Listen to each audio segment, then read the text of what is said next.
o dos, y además de rango, generalmente el secretario de Estado de Relaciones con las Cortes, o sea que va después del ministro, asistido de un director general de Relaciones con las Cortes, o sea que va siempre, porque además, ya lo veremos un poquito más tarde, pero el representante del Gobierno puede pedir la inclusión de asuntos que hayan sido presentados por el Gobierno, por ejemplo, una comparecencia a petición propia.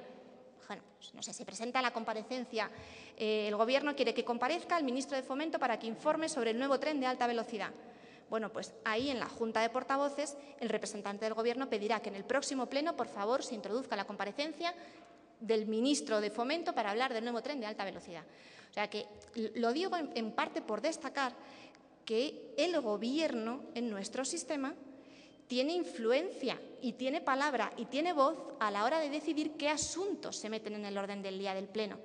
Yo no sé si a ustedes en un sistema presidencialista esto les choca. Para nosotros es un poco el pan nuestro de cada día. Y cuando yo les he pedido intenten situarse en un sistema parlamentario, hagan el esfuerzo, yo la verdad es que al prepararme la ponencia he intentado hacer el esfuerzo de situarme en un sistema presidencialista, porque a mí todo esto me parece ya tan evidente que es que hay cosas que a lo mejor me dejo en el tintero porque me parece que no son dignas ni de mención y que a ustedes a lo mejor les llamaría mucho la atención. ¿Cuáles son las funciones de la Junta de Portavoces? Quizás la función por excelencia de la Junta de Portavoces es fijar el orden del día del Pleno. Es la Junta de Portavoces la que decide qué asuntos van al Pleno. Y aquí el criterio tiene que ser un criterio fundamentalmente político, porque el criterio jurídico ya lo ha tomado la mesa antes. O sea, igual que la mesa no puede decir, pues este escrito se inadmite porque es una tontería, la Junta de Portavoces no puede decir, pues no vamos a tramitar esta comparecencia porque jurídicamente no es correcta. No, vamos a ver. En la Junta de Portavoces se dirá, no vamos a tramitar esta comparecencia porque al Gobierno en estos momentos no le viene bien, lo que quiera. Pero lo que no puede hacer es intercambiarse funciones con la mesa. O sea, este órgano es un órgano netamente político y sus decisiones se toman en base a criterios netamente políticos. Pues otra función importante es la de ser oída para la ordenación del debate y las votaciones, ser oída en la reconsideración de las decisiones por la mesa, ser oída en la programación de las líneas generales y fijación del calendario de actividades de la Cámara, ser oída porque luego la decisión fundamental a quien corresponde es a la mesa. Y luego hay otras muchas funciones dispersas a lo largo del reglamento que básicamente consisten en que la Junta de Portavoces sea oída. Cuando hay debates muy importantes, por ejemplo, el debate sobre el Estado de la Nación, pues se sabe que se va a celebrar el debate sobre el Estado de la Nación porque el Gobierno lo comunica. Por lo tanto, la Junta de Portavoces tiene que acordar que tal día, generalmente pedido previamente por el Gobierno, se va a celebrar el debate sobre el Estado de la Nación. Muy bien, hasta ahí fenomenal, ningún problema, pero ahora viene un problema añadido. ¿En qué orden intervienen los grupos parlamentarios? ¿De menor a mayor? ¿De mayor a menor? ¿De mayor a menor, pero el segundo mayor al final? Es decir, son debates muy complejos de ordenar.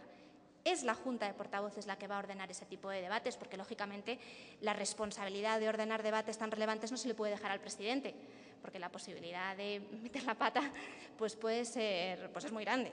Con lo cual, en ese tipo de debates es también la Junta de Portavoces la que va a fijar el orden del debate, aunque es, insisto, una facultad la de ordenar los debates que generalmente corresponde al presidente, pero el presidente se cubre si tiene un acuerdo previo de la Junta de Portavoces. El calendario de plenos, y me parece que no le he grabado, bueno, da igual. El calendario de plenos es aprobado por la mesa previa audiencia de la Junta de Portavoces. Vamos a ver, el calendario de plenos. Básicamente el pleno se reúne 3 semanas al mes, martes, miércoles y jueves. Fundamentalmente, la siguiente reunión que va a haber es el día 13 de diciembre, que es cuando se van a constituir las cámaras, que es cuando los nuevos diputados, los diputados electos, van a tomar posesión, y además en esa misma sesión es cuando se elige al presidente, a los vicepresidentes y a los secretarios, con lo cual ahora estamos todos muy expectantes pensando ¿quién será el presidente? ¿Quién será el vicepresidente? Bueno, vamos a ver. El pleno de la Cámara, ¿quién lo convoca? En situaciones normales lo convoca el presidente, o a iniciativa propia o a solicitud de 2 grupos parlamentarios o de una quinta parte de los miembros de la Cámara. Este requisito de una quinta parte de los miembros de la Cámara, generalmente se utiliza en aquellos casos en los que un grupo parlamentario quiere pedir celebración de sesión plenaria y el resto no. Claro, de conformidad con el primer requisito, que fuera 2 grupos parlamentarios, ese grupo parlamentario no podría pedirlo, necesitaría uno más. Pero como por lo menos 2 grupos parlamentarios reúnen al menos una quinta parte de los miembros de la Cámara, pues se utiliza esa segunda vía.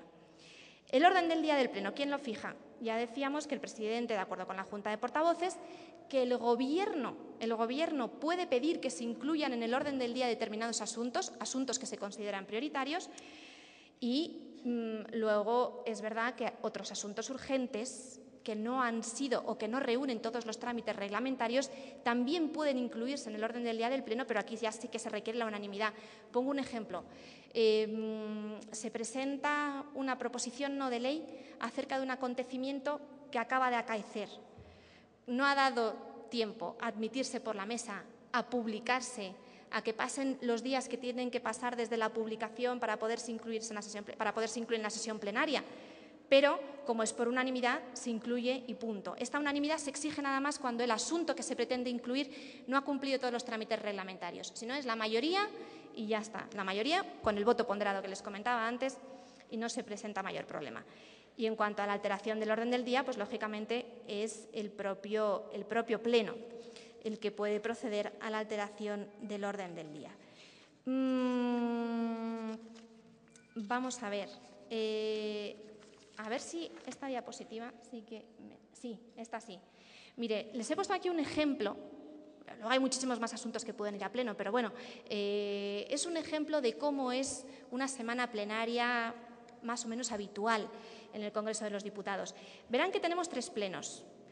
Lo de los horarios, pues mire usted, es que depende mucho del presidente. Hay presidentes que les gusta madrugar y en tal caso deciden poner los plenos a las 9, otros que dicen no, mejor por la tarde. Bueno, eso al principio de cada legislatura hay un acuerdo de mesa que fija cuáles van a ser más o menos o cuál va a ser la tendencia en las reuniones plenarias, que también es importante saberlo para los diputados, puesto que tienen que organizar su trabajo, especialmente los que vienen de otras circunscripciones que no sea la de Madrid.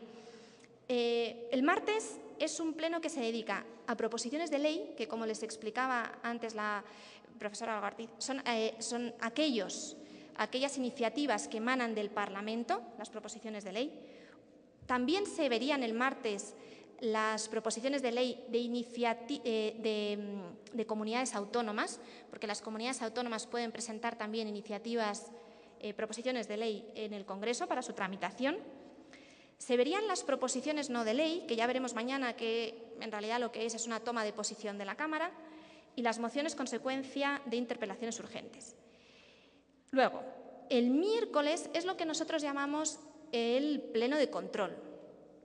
En realidad todo es información, todo es control, pero bueno, lo llamamos el pleno de control y es con diferencia el más divertido, porque es el día que viene el presidente del Gobierno, el día que el presidente del Gobierno responde a las preguntas que se le plantean, el día que están todos los ministros, el día que más prensa hay, vamos, es el día más divertido, con preguntas y con interpelaciones. Y me dirán que es superficial insistir en lo de divertido cuando estamos hablando del Parlamento. Bueno, pues es que es el día que más conexiones hay a Internet para ver el pleno. Tan sencillo como eso. Ese día prácticamente se cae la red, mientras que el martes, no sé, me conecto yo a lo mejor y ya está. Y el jueves más o menos lo mismo. El jueves es el día que nosotros llamamos pleno legislativo, porque el jueves es el día que se dedica a los debates de totalidad, en aquellos casos en los que se hayan presentado enmiendas a la totalidad, la aprobación de dictámenes de comisiones en aquellos casos en los que el Pleno haya abocado el dictamen, porque en algunos casos es la competencia legislativa plena de la comisión y, por lo tanto, una vez que la comisión emite dictamen, ese asunto ya no vuelve a Pleno, a no ser que el Pleno lo aboque. Diga, no, es que esto es un asunto tan importante, o se nos ha torcido porque hay enmiendas muy complejas, o resulta que esto va a haber que verlo en Pleno. Bueno, pues entonces el Pleno aboca eso y toma la decisión final sobre lo que sería el dictamen de comisión. Eso también se ve el jueves. Y luego las enmiendas procedentes del Senado. Con las enmiendas procedentes del Senado, yo me estaba acordando antes, cuando hablábamos de la necesaria reforma del Senado, y también me estaba acordando al hilo de la uniformidad de la que hablaba con anterioridad mi predecesora en el uso de la palabra. Con las enmiendas del Senado se está planteando un problema muy importante en torno a la uniformidad de la ley. Vamos a ver. En nuestra Constitución, yo me imagino que en la suya también, garantiza el principio de seguridad jurídica. Y cuando hablamos del principio de seguridad jurídica, yo no sé lo que entenderán ustedes, pero yo, entre otras cosas, entiendo que el ciudadano más o menos sepa lo que viene en cada ley. Es decir, que si es la ley de… Vamos a ver, si es la ley que intenta luchar contra la violencia de género, que vaya todo lo relativo a la violencia de género ahí y no se metan disposiciones relacionadas con las infraestructuras en los puertos generales del Estado, ¿no? Vale. Pues eso, que yo creo que lo entendemos más o menos todos, no lo entendió la jurisprudencia del Tribunal Constitucional desde el primer momento. El Tribunal Constitucional desde el primer momento dijo que la uniformidad de la ley, la homogeneidad de su contenido, no era ni mucho menos un requisito imprescindible de la ley y que no afectaba al principio de seguridad jurídica. Por lo tanto, yo tengo que decir, y aquí hago autocrítica, así como en otras cosas le diré que hemos funcionado fenomenal y me venderé muy bien, en lo de la uniformidad de las leyes, realmente, si pueden ustedes ponerle un remedio a las leyes heterogéneas, pónganselas desde el primer momento. Y como tienen una Constitución relativamente reciente, intenten hacerlo, porque para nosotros ya es muy difícil dar marcha atrás, porque llevamos 30 años legislando con unas leyes completamente heterogéneas. Es que no sabes lo que viene en cada ley. Es que yo me he encontrado de repente, y aquí hago referencia a las enmiendas procedentes del Senado, en mi ley del sector postal, que yo, bueno, pues cuando se aprobó en el Congreso dije, ya no presenta ningún problema, se fue al Senado, se tramitó en el Senado y la verdad es que me relajé, porque pensé, ¿qué van a introducir en el Senado referente al sector postal que no lo hayan introducido ya en el Congreso? Y la verdad es que prácticamente ni me leí las enmiendas del Senado. Y cuando llego al Pleno, me encuentro que habían metido un tema complicadísimo de indemnización a empresas constructoras de concesionarias de autopistas, que la verdad es que me pilló completamente desprevenida a mí y a todo el mundo, y al ciudadano, por supuesto. Pues este es uno de los problemas que se está presentando con las enmiendas procedentes del Senado, que cuando viene una ley sobre una materia completamente distinta del Senado, resulta que trae artículos completamente distintos y nada relacionados con el objeto principal de la ley. Por eso, los debates de enmiendas procedentes del Senado el jueves en el Pleno están empezando a adquirir una especial importancia, primero por la relevancia política y segundo por los problemas jurídicos que